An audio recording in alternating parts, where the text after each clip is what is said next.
right, studio time check says it's 37 minutes past 6 a.m. Today is the second day in September of 2025.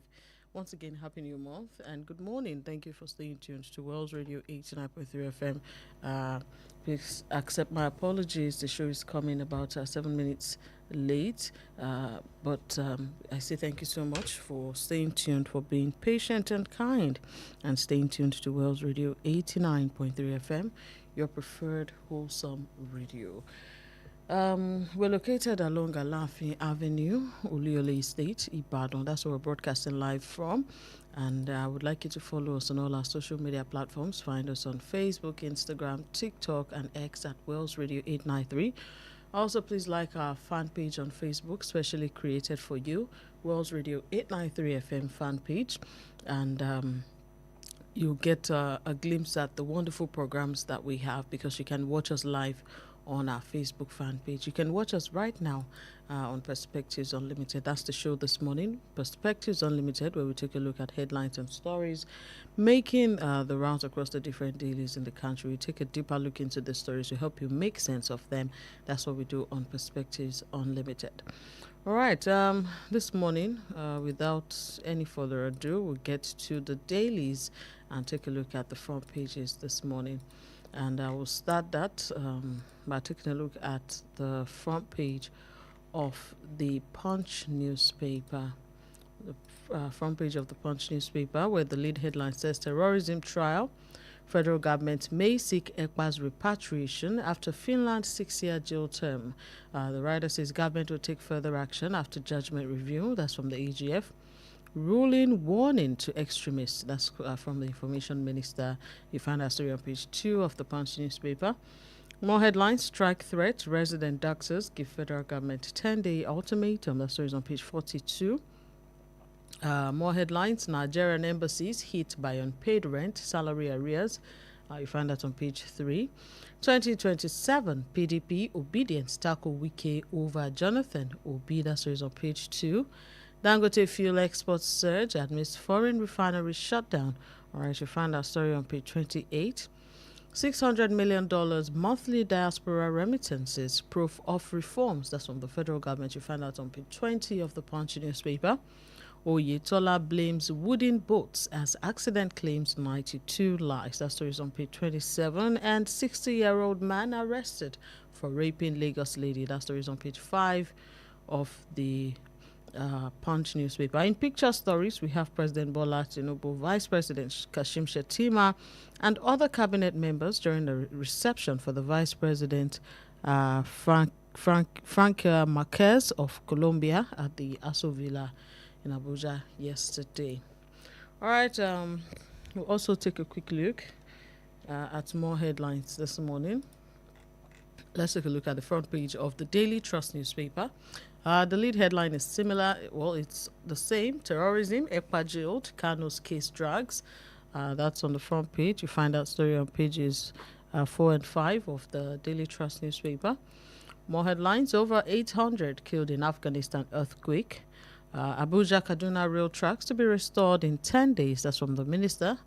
Motorists react as CNG price hits 380. All right, 380 naira. Suspected gun runners nabbed in Katsina. And in picture stories, you need to see, how many bullets that these people have been caught with. The pictures are right there on the front page of the Daily Trust newspaper. On the front page of the Vanguard newspaper, Jonathan to Keyamo Odinkalu, keep off my political journey. Says, keep off my political journey. I don't need your counsel. Another writer says, Jonathan, 100% qualified for race, says Azibaola. I hope that's correct. Ex-president's cousin, okay? He's been deceived. Fielding Obi will spell doom for PDP. That's from Wike. Adds, I won't run for president. Note El Rufai's calculation about Tinubu wrong. Nigerians, not APC or PDP, will decide 2027. That's from Atiku. You find all of that on page 5 of the Vanguard newspaper. More headlines. Federal government tackles El Rufai. Says claim baseless. That's on page 14.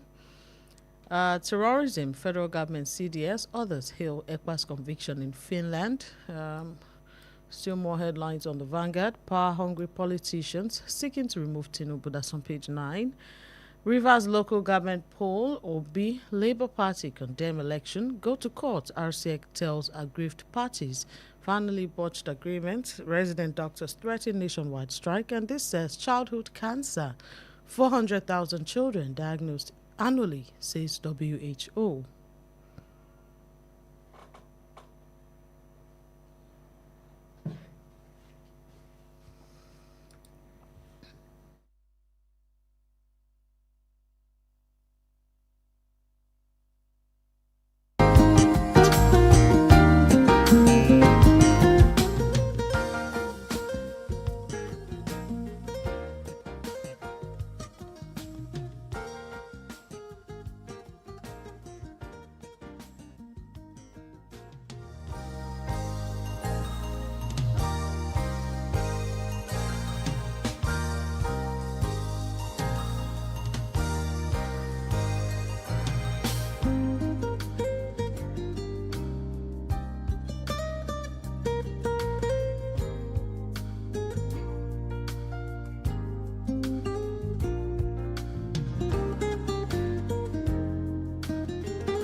All right, those are the headlines, and it's time for us to, discuss them. I say us because our analyst is here, Mr. Chukwu Kamunachi. So good morning to you. Good morning, Bola. How do you do? I'm okay.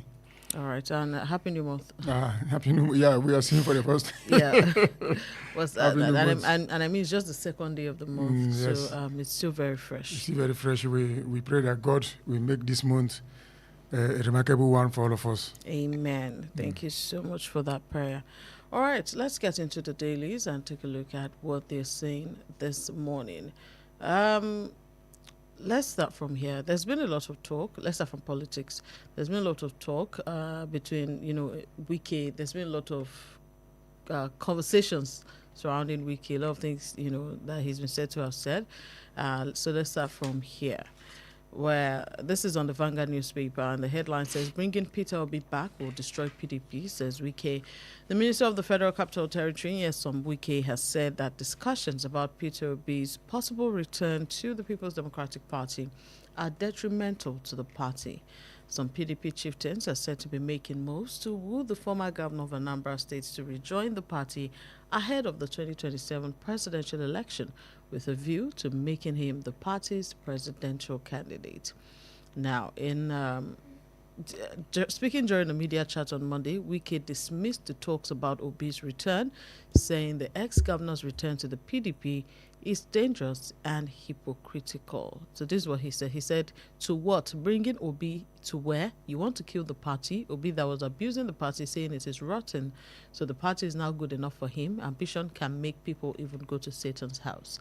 So he says that if they want to destroy the party, they should dare it and bring Obi. They said there's no way he will come back just because of ambition. No more ideology, no more principle. On the other hand, another headline on the same Vanguard newspaper says why Wike is yet to face sanction. That's from the PDP. So they say that the PDP has explained why Nyesom Wike has not been sanctioned for alleged anti-party activities. According to the party, no action can be taken against him or any member without a formal petition supported by evidence. This was apparently said by the PDP's Deputy National Legal Advisor, Barrister Okechukwu Osoha, who said this in Abuja, that although the party had established a disciplinary committee No member has so far been prosecuted or punished because no formal petitions have been submitted. Yeah, when you talk of PDP, I want to let you understand that PDP is in shambles. It's a party that has a lot of infiltrators. It's not even it's just appearing to be a political party, but it has gone. You understand? There is nothing, Ichabod, according to the scriptures, there is nothing to write home about PDP. It's just on the center stage of Nigeria's political, permutation, but PDP is gone. Because what is eating kola nut is inside kola nut. Is a party that there are a lot of people working against the party inside the party. So I don't think P2B will, in his calculation, walk back into PDP. That would be a disaster for him as well. So Wike should not bother, because I don't think P2B will ever come back to PDP. PDP is a gunner. It's a party that has allowed itself to be bought over. Now you are talking of internal discipline. In a real political party, their internal discipline. There are rules of engagement for participants, for people to be members of a party. PDP doesn't have it, and there's nothing. Wike is talking of ideology. I wonder what ideology that Wike has. I wonder what I don't know the ideology that Wike has. You see, the kind of politics we play in Nigeria is politics without principle, all of them, and it's a tragedy. When you play politics without principle, it becomes a racketeer, and nothing is spread. It becomes transactional, because it's not about the people. It's about maintaining power. It's about maintaining position. It's not about service delivery. That's what we are seeing all over, not only in PDP, across board. There is nothing like service delivery. There's nothing like the people. There is about maintaining their stronghold. Is about testing their popularity. It's about buying and selling the people. Look at what happened as in River State over the weekend, the election. It's laughable that people are saying international communities should come and... Well, how can international communities come and help you to solve the problem you created by yourself? Any democracy that does not make room for citizen participation is a racketeer. It's not democracy. It is never. Democracy is about the people getting involved in their own governance. And that's why I keep saying there are 4 categories of people in Nigeria that are a problem to Nigeria. Number one category, people who believe that they don't need the PVC. Oh, they have determined already who will win. Anybody with this kind of mindset is a problem to Nigeria. And they complain a lot. This set of people complain a lot. The second category, people that get the PVC, not with an intention to vote. They are saboteurs. They are hypocrites. There are people that complain more. The third category are people who believe that they are elite, well-educated, widely traveled, they have a lot of money. The day of election, they don't even need the PVC. They have international passport, they have dual citizenship, they have everything is going for them. The day of election, they will not come out. They will be in front of their television, just watching CNN and as and co. These people these people will not vote. They don't even have the PVC, and they suffer the rule of people who are not even qualified to be their gate men or cooks. They make laws for you, and you obey that law because you have allowed yourself not to participate in what we did. You know what politics is all about. And the last group, people who believe that they are too clean. Oh, politics is a dirty game. I can't get involved. I'm the salt of the earth. You are salt of the earth, and you don't get involved to preserve to preserve the society. You are useless salt. These are people that are contributing. They are making, because if all of us participate in politics, but let me tell you, politicians hate when people come out en masse. They don't like it because it doesn't give room for rigging or manipulation of any sort. Now, and another thing again is that when we talk of electoral reforms, there is nothing like electoral reforms when the hearts and minds are not reformed. Computer cannot reform society. It is human beings that will reform society, and that's the tragedy of our situation. We keep on complaining and we don't get involved in what we live. Look at what we did. Look at the Super Falcons. Do you know the message in that thing? When it comes to politics, we go for the worst. We go look at the composition of the squad. We didn't talk of religion and tribe. When there's no religion or tribe in whatever we're doing in Nigeria, the country wins. But when there is religion and tribe, we lose. We go for the worst. The debauched and people that have nothing to do with leadership, we throw them up in the name of religion and ethnicity. That's why Nigeria loses when it comes to leadership. But when it comes to sports, we win. Why? Because we don't consider religion or ethnicity. We bring in the best and they give us victory. Just imagine. Thank you so much for that, Chukwemeka. Now, moving away a bit from politics, yesterday we learned that Simon Ekpa has been jailed in Finland. Yes. Yes, that's a very good one. But let me tell you something. Before you, let's take that story first before okay. we get to it. Now, also same yesterday, the federal government hinted that it may seek the repatriation of Simon Ekpa to Nigeria following his 6-year jail sentence in Finland. Apparently, he's been sentenced for terrorism-related offenses. If you remember, if you don't remember who Simon Ekpa is, I know him. For the sake of our listeners, okay. Yes. He apparently, at one point in time, used to make different videos, talking about... Initially, people tried to attach him with IPOB, but IPOB disowned him. And he says he's carrying on the work of the Easterners in Nigeria, but they say, you're not one of us. It was never. Yes, you're not one of us. So... IPOP has once again denied him again, just yesterday, saying, well, that's his business. It's none of our own business. Let's talk about our own person who is still in jail, in Nigeria. So, so you see, it's a very good one. As when I read the story, IPOP, even before this judgment came up, disowned Simon Ekpa. They never associated with him. And in fact, they even accused him of masterminding all the killings in the southeast by instigating a lot of people.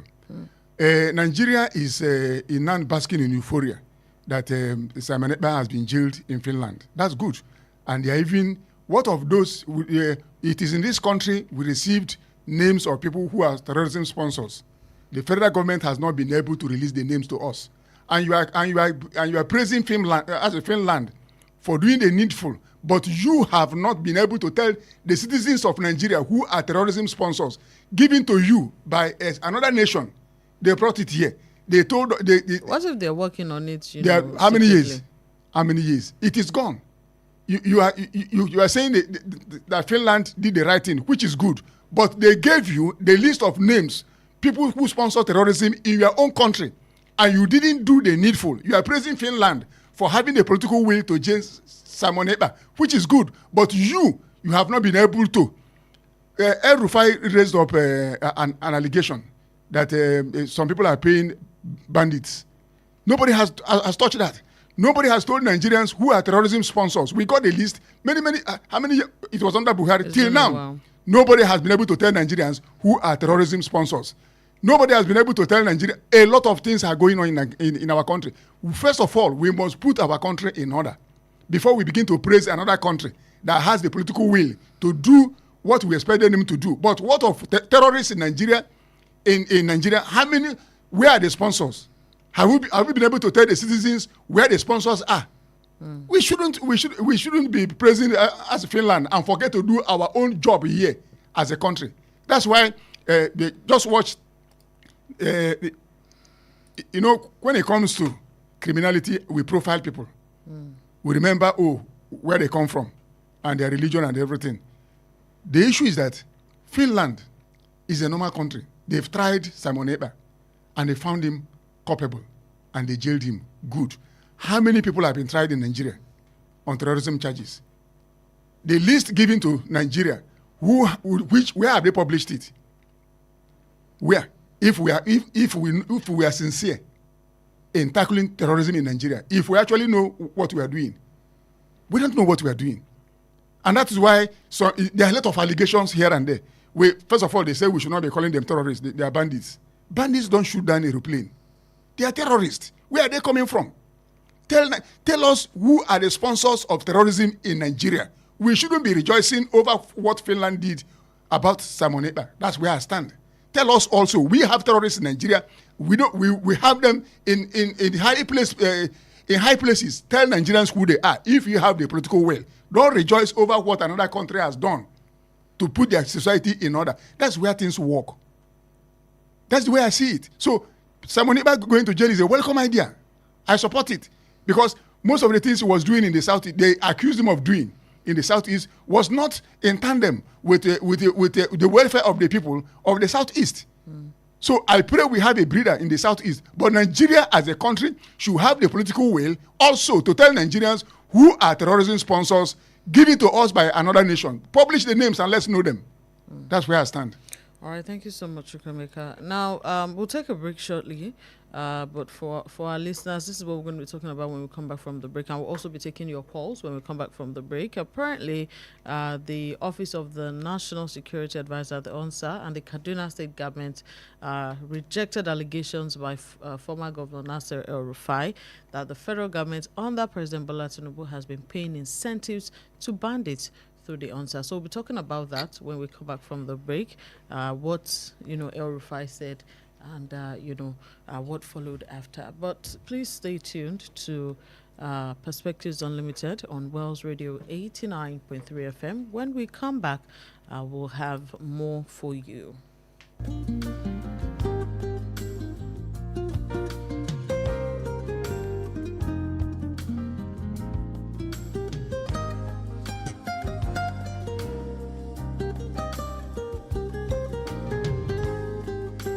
89.3 FM, your preferred wholesome radio. How long will it take you to confirm payment? I have been waiting for the past 1 hour. I'm so sorry. Our network is slow. I will just run out of data. Same excuse yesterday. It is unacceptable, please. You better switch to One Data Internet Service. One Data? Yes, One Data. One Data is an internet service provider with the best alternative and solution for unlimited speed. One Data provides fast and reliable internet service to organizations, homes, and places of interest in Nigeria. With One Data, you get to enjoy the premium internet service with dedicated unlimited internet speed at all times, 24/7 fantastic customer service and support, and you enjoy a 1-month free subscription when you make payment. Now is the time to say goodbye to downtimes. Sign up with One Data today on 0811 223 2671 or visit www.onedata.ng for more inquiries.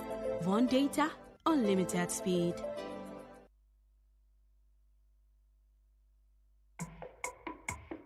Boost your business with Wells Radio 89.3 FM. In a competitive world of business, strategic brand and product positioning is key to growth. Don't remain unseen in the shadows. Shine a spotlight on your brand with Wells Radio 89.3 FM today. Why Wells Radio? We are your state's #1 family radio station. We connect with the heart of families in your state. As the smallest unit of the society, families trust Wells Radio for quality content and information. Visit us today along Alafin Avenue, Oluyole Estate, Ibadan. Our white and blue building just before Sharp Corner ensures your business won't go unnoticed. Advertise with us today. Call our marketing office on 0903 936 8185. Call Toby on 0803 509 3394. Yomi on 0706 616 5053. Take the leap today. Let Wells Radio 89.3 FM be the megaphone for your business success. You won't regret it.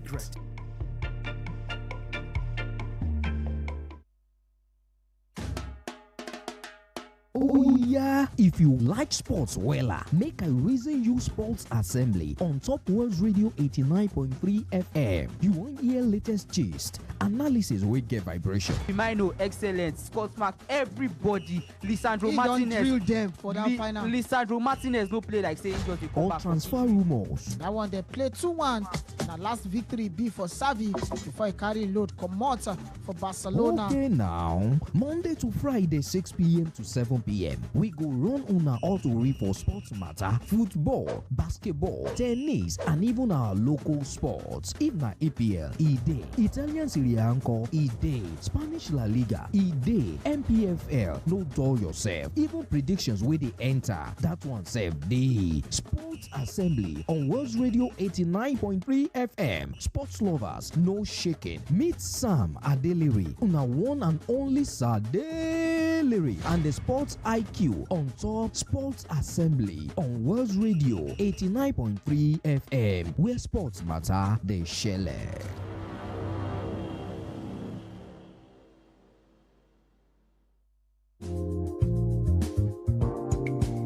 Every action shapes our future. Agriculture is everyone's business. Farmers, traders, consumers, and policymakers. Your choices matter. Remember that every action counts towards a thriving future. Join Daniel Ogushola on Oro Agbe, the wealth of agriculture, every Tuesday by 1 p.m. on World Radio 89.3 FM. Oro Agbe, every action matters.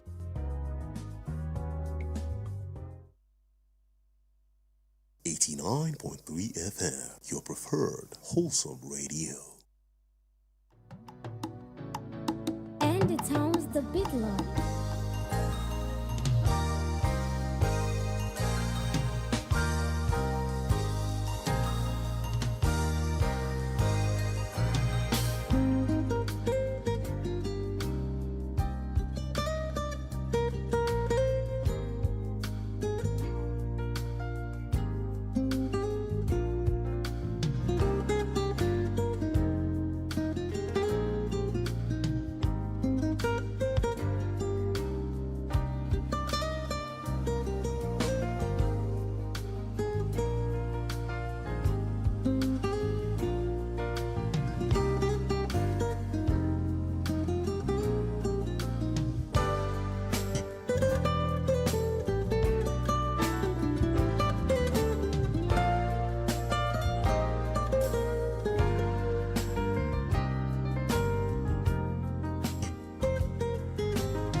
All right, so welcome back to Perspectives Unlimited on Wells Radio 89.3 FM, your preferred wholesome radio.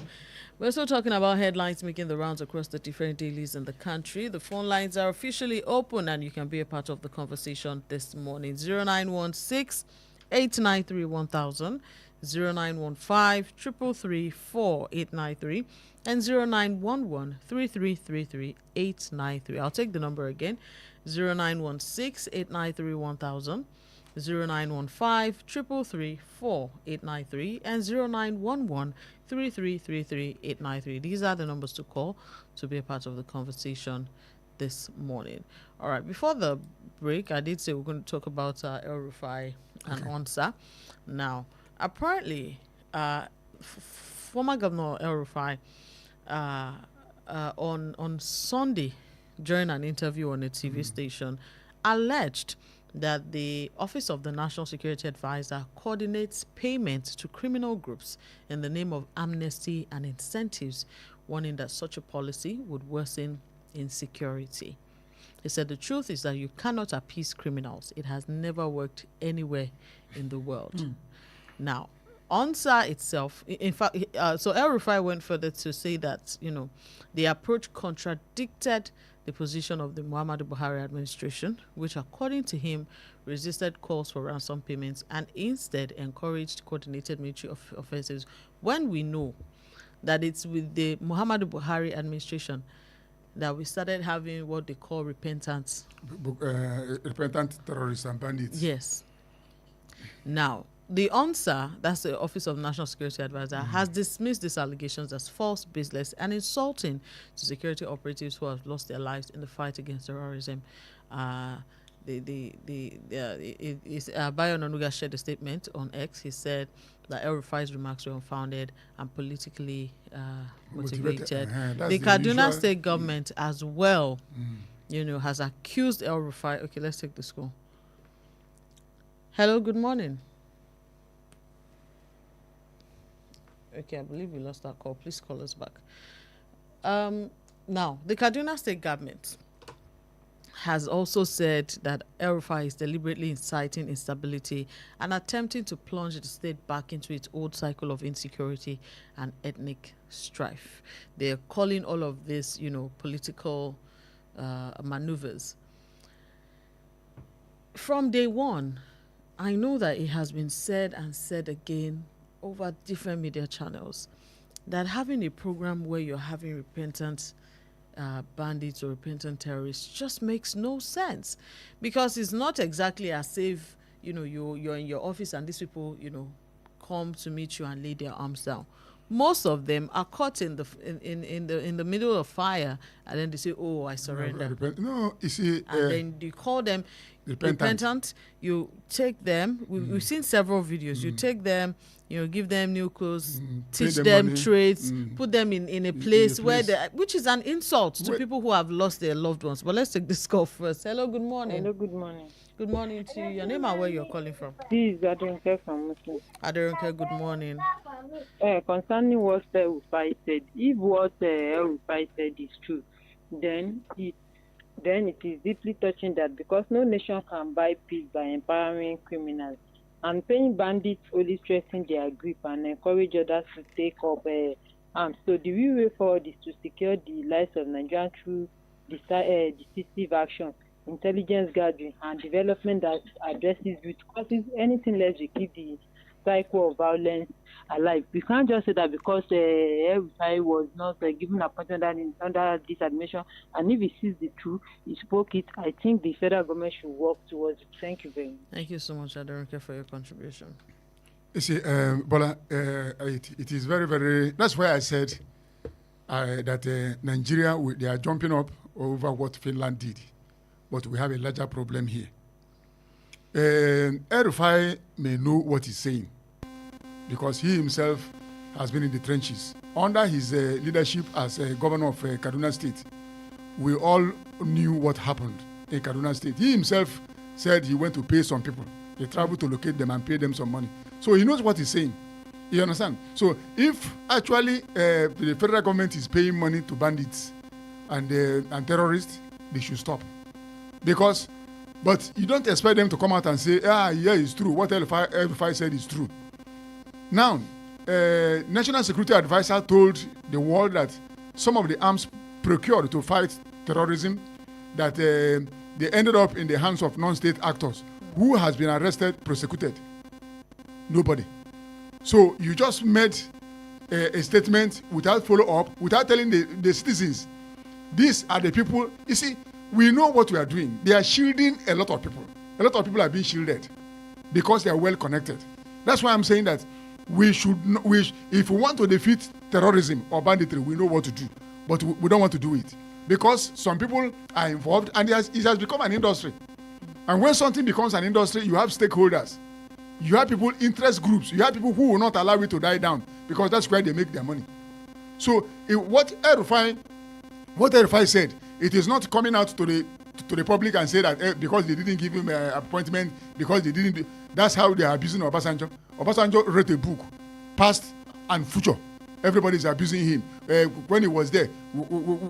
So it doesn't mean that when he says the problem he has discovered about Nigeria, he should not talk again because he was there before. No, we should not throw away the message and the messenger. We should look at the message the person is passing across, instead of criticizing the messenger and calling him all manner of names, because this is what this administration likes, calling names. When people come up with something, it's because he didn't do this. Look at what the person said.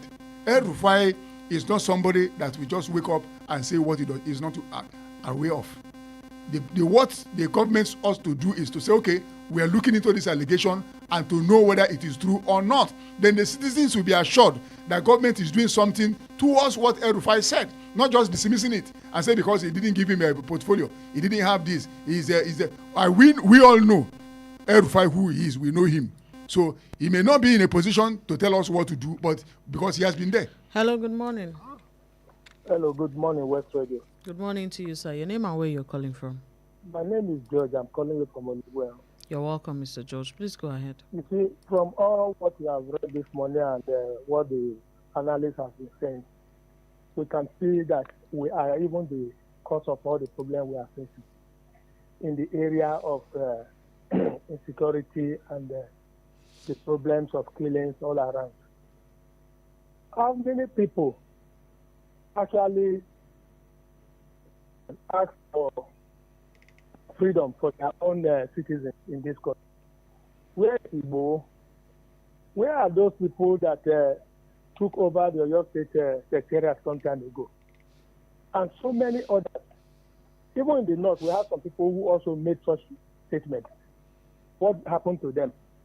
And those terrorists that are killing people up and down in the bush, that they are bringing back and putting back into the military, who are behind those actions? And yet, we say we are trying to solve problems.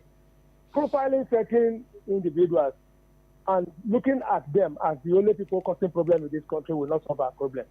I pray that these leaders will sit back and look at what they are doing so that Nigeria will surely be free. A lot of innocent people are being killed, and we know those who are killing them, and nothing is done to them.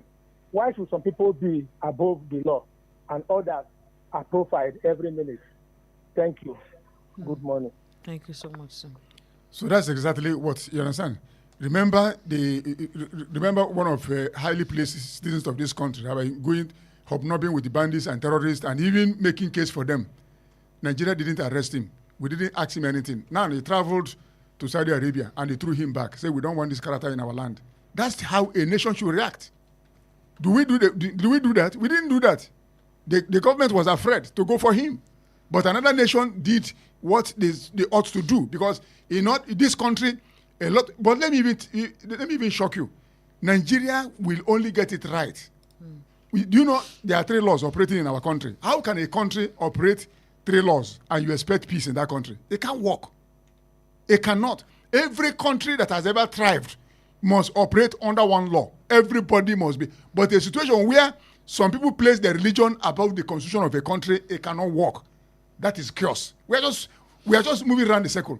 A country that wants to move, everybody must be allegiant to the constitution. You must submit to the constitution. Constitution is above religion, above whatever you believe. But a country where your religion is above the country, that's why Trump doesn't want some people to come to his country. Because he doesn't want people who will come and tell him that American constitution is inferior to his own religion. That's why he doesn't want them to come. If you want Nigeria to thrive, look at our constitution. We must all come under one law, not 3 laws in a country. That's why people are being burnt and nothing happens. You set a woman ablaze and nobody comes after you because we are operating 3 laws in a country that is normal. It can't work. If we want Nigeria to work, we must all be under one constitution. Whether your religion or not, your religion must not be above the constitution of the country. But here is not so. Meanwhile, Senator Shehu Sani has made allegations that ethnicity and religion is destroying our democracy in Nigeria. He said a lot, to be honest, which rhymes a bit with what you said this morning. It is obvious. We know under Buhari we have Hausanization and Fulanization of Nigeria. Now under Tinubu we have Urbanization of Nigeria. Because is that how to build a nation? When you come to power, the people of your ethnic group and religion are above every other person. That is not a country. America because they lack what it takes to tap the power in our diversity. Nigeria is never lack of people who can make this country work. But because we have primitive-minded individuals who will come to power and believe that it's only their ethnic stock and religion that has the best, it's wrong. We don't do that. So that's why ethnicity and religion will destroy this country if care is not taken. And nobody is addressing it. People will come to power. You feel everywhere with your own people. It's not done. Does it mean that look at America? Why is he working? He's working because people are coming from different nations, different diversities, and they bring in their best. Go to any society, people that develop that place. If you want to, you bring in people from no matter the religion. But here, how many heads of state or presidents of the world you know their religion? They don't promote religion, but here we promote religion because we know that that's what keeps us in power. Just like the Middle East, if you want to remain a president for life in Middle East, hate Israel. Everybody will keep behind you, whether they are suffering or not. Just hate Israel.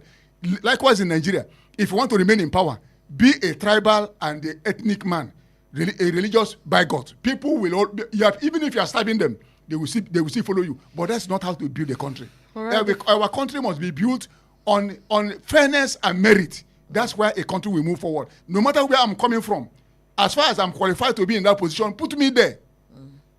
All right, the phone lines are still open. 0916-893-1000, 0915-333-4893, and 0911-3333-893. These are the numbers to call to be a part of the conversation this morning. It's Perspectives Unlimited, and we're taking a look at headlines and stories making the rounds across the different dailies in Nigeria today. This headline on the Punch says Nigerian embassies hit by unpaid rent and salary arrears. Now, the federal government has admitted to mounting financial and operational difficulties across Nigeria's diplomatic and consular missions abroad, blaming budgetary shortfalls and foreign exchange policy changes for the strain. The Ministry of Foreign Affairs made the admission on Monday in a statement by its spokesperson, Kemi Ebienfa. The ministry acknowledged that the challenges had disrupted the smooth functioning of several missions, leading to delays in the payment of salaries for locally recruited staff, allowances for some home-based officers, and rent owed to landlords and service providers. Over the past 2 weeks, I read something online where it was even said by people who, travel frequently that many Nigerian embassies are not even run by Nigerians. Instead, they're run by Indians, and the likes, and they treat Nigerians shabbily. Yes, they will. Bola, they will. They will because we have not defined who we are as a people. We have embassies abroad, and yet do you know Nigerians don't associate with Nigerian embassies abroad? Only very few. I had a case in point. I traveled to a particular country for some time. When I got there, I went to the ambassador.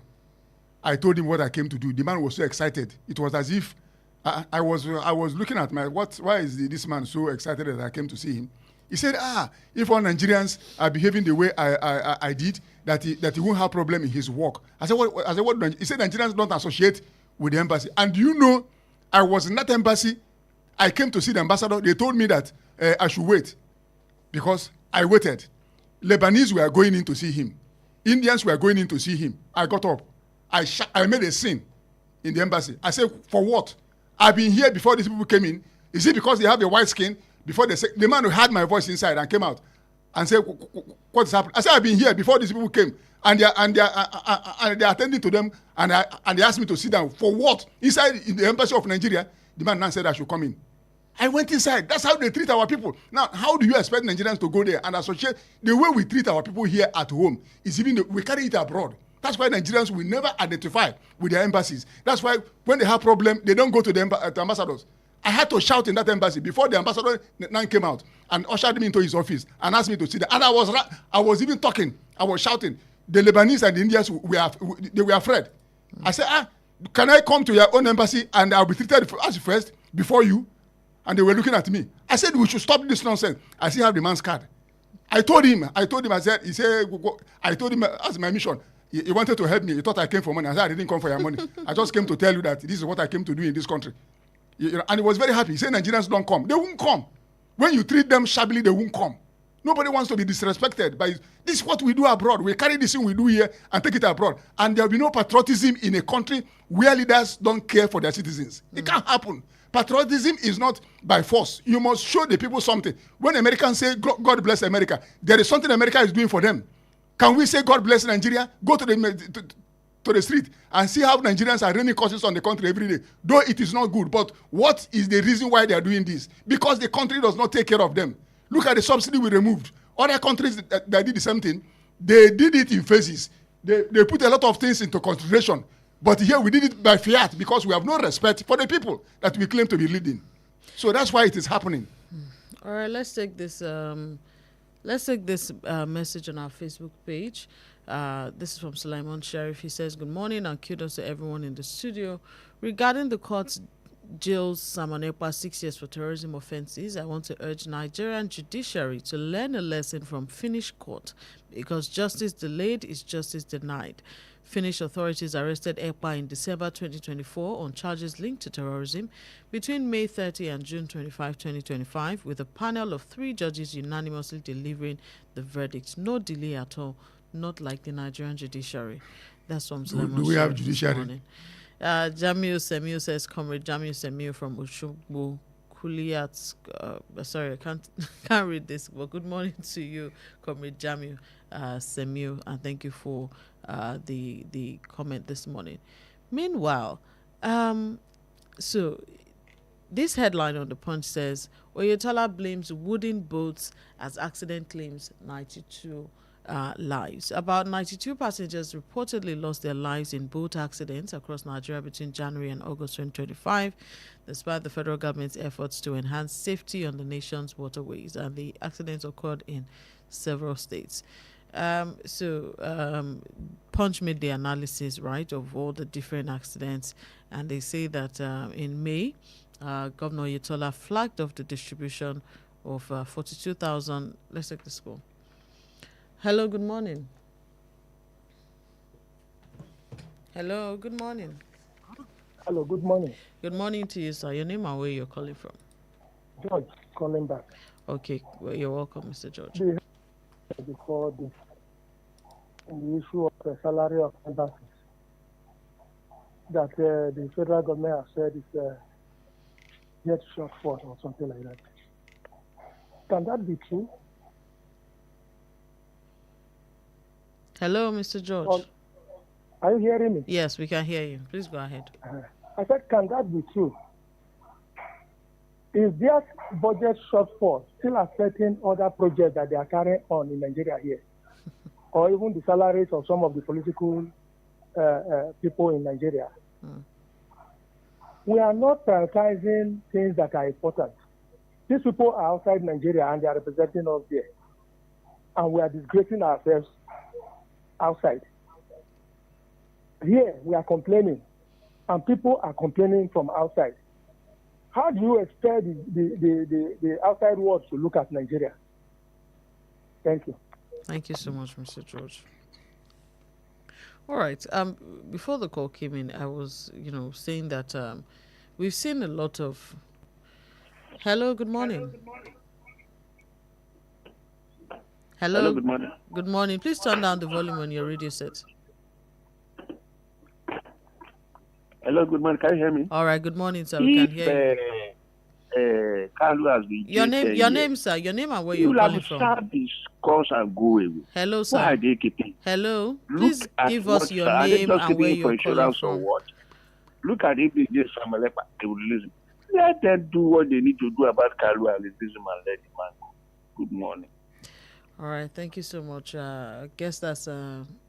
Egba. But please, let's have your name and where you're calling from first when you call us. Thank you for your contribution, sir. Now, so many boats, capsizing, people being lost to waterways. This is despite the fact that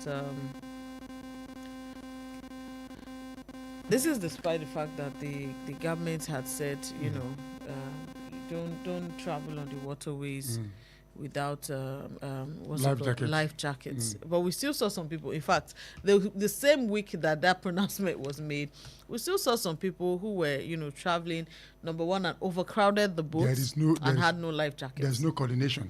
People stay in Abuja and make pronouncements. There's no follow up. You don't do that in a normal country, in a place where people know what they are doing. You make pronouncements, you follow up. You detail people to go and make sure that what you have assigned them to do, they are doing it. When I was growing up, we had this marine police. I don't know whether they're still existing.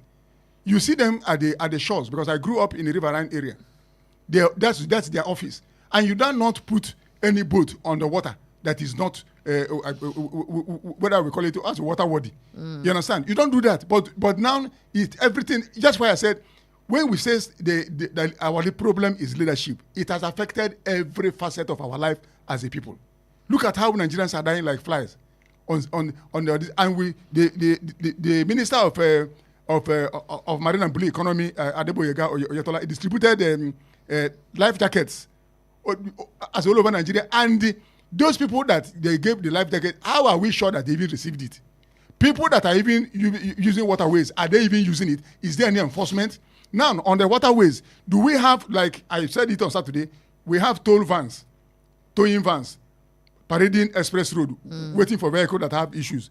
On the waterways, do we have marine police going all over the waterways to make sure that any mishap, they will come to the rescue of the people? We don't have it. And the waterways should have been the best way for Nigerians that are living at the coastal or riverine areas to move around. We abandon them to their fate. People will go and get a rickety boat and put it on the as on water because they want to make money. Because government is not looking in that direction. When you talk of a country, there are so many things you have to put in place to protect your citizen. Are we doing it as a people? No. All we after is power. Grab power by all means necessary. And whatever you do with that power, you don't care. Meanwhile, the National Association of Resident Doctors yesterday issued a 10-day ultimatum to the federal government and relevant agencies to meet its welfare demands, warning that its members would embark on a nationwide strike if nothing is done before the deadline. In the same vein, Boko Haram kills 8 in Borno as soldiers free Sokoto hostages. Apparently, suspected Boko Haram insurgents killed at least 8 people in fresh attacks on Borno communities, even as troops of Operation Fasta Yama rescued 9 kidnapped victims in Sokoto State. This is just letting us know that insecurity is still on the rise in Nigeria, and we'll keep on urging the government to, come to our rescue. Meanwhile, good news: the Oyo State government yesterday unveiled a 1-week program of activities leading to the coronation of the 44th Olubadan. Oh, that's good. Congratulations. Of Rashidi Ladoja, which is scheduled for Friday, September 26th. Big congratulations to the people of Ibadan. Yes, and Oyo State in general. Yes, and we pray that his reign will spell good. I keep saying it, Bola, that I love and admire how I wish I would get a book to read on how they started the association. Very, very, very, very seamless. No rancor, nothing. You know who is who. You know who is coming after this. All right. So if you're out there and you have a book for Chukwemeka this morning, just give me. Please bring it, and he'll be glad to have it. All right. That's it on the show. Thank you so much. Thank you, Bola, for having me. Thank you to everyone who called and sent messages. Don't go away. AM Sports with Sadili is coming up next. Thank you so much for listening. My name is Bolanle Oduekun Ayola. Good morning and stay blessed.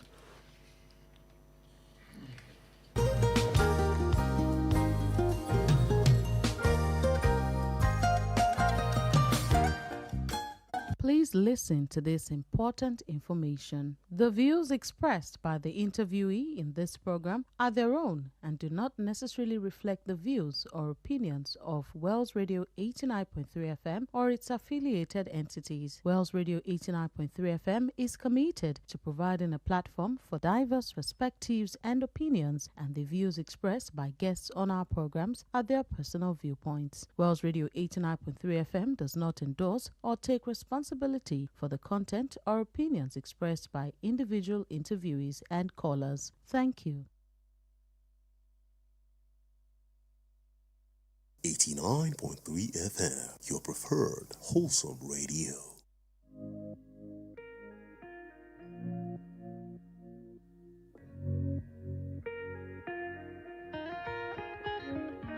Is invincible.